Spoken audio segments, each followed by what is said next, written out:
Guys, do not joke with end of tenancy. Do not joke with end of tenancy in the UK. To those people that are renting, you are renting an apartment or you are living in a house that is not yours, there is something that is called end of tenancy, especially if you have gone through a letting agent.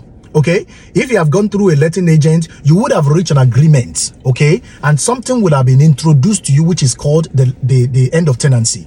End of tenancy is when you have now decided you want to leave that property to another one, or you've purchased your own personal property, you want to move into it. Now that particular property, the letting agent will be carrying out what is called the end of tenancy on that property. What is now the end of tenancy? End of tenancy is for them to just check if there are damages. Okay, don't forget that when you wanted to move into that particular property, you paid certain amount of money, which is the deposit. All right, you paid 1 month deposit and 1 month rent, or 1 month rent, 6 weeks deposit, depending on the requirement, depending on what the agent wanted when you wanted to get into that particular property. Now that the essence of that deposit is in the case where there are damages when you are leaving the property. Say for instance, you damage the window, you damage the carpet, you damage specific things in the house which are your fault, and you have failed to fix them before your end of tenancy. The money to fix it will come directly from that your deposit.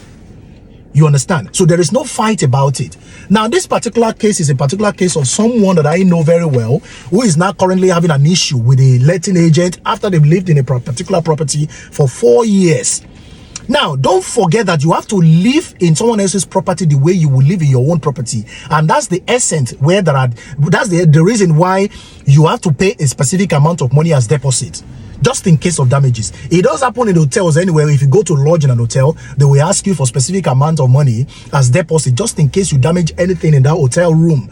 You understand? So the same thing is applicable to you in the UK. If you are renting a particular property, you understand, that amount of money will have to be paid as deposit, just in case you damage anything upon your end of tenancy. Now, it is very, very important that you have it at the back of your mind that even if you do not damage anything in that property, upon the end of your tenancy, if you do not damage anything, if the house is as intact as the way you met it when you got into the property, you should start proper cleaning before you leave that property. If you don't clean your dishwasher, you don't clean your washing machine, you don't clean the cupboards very well, you don't clean the fridge freezer, you don't clean everything, you don't over everywhere and make sure that everywhere is tidy, the money that the letting agent will use to carry out the cleaning will be deducted from that deposit. So in order for you to get the totality of your deposit back, you need to make sure that there are no damages. You need to make sure that you tidy up the entire property before leaving. And that is what is called the end of tenancy. So the agent, the letting agent, will tell you specifically how much they are going to use. So in this particular case, now if your deposit, for instance, 1,500, okay, and you've damaged the carpet, you've damaged the cupboards, you've damaged the window, you've nailed the wall, there are a lot of nails on the wall, it is now the responsibility of the agent to get someone to come and fix all of those things, and they will tell you how much they are going to deduct from your deposit. You understand? So it is your responsibility. If you intend to get the totality of your deposit back, make sure that you leave the house the way you met it during your inventory. So when I was saying to this particular person, I said, boy, you have no case here.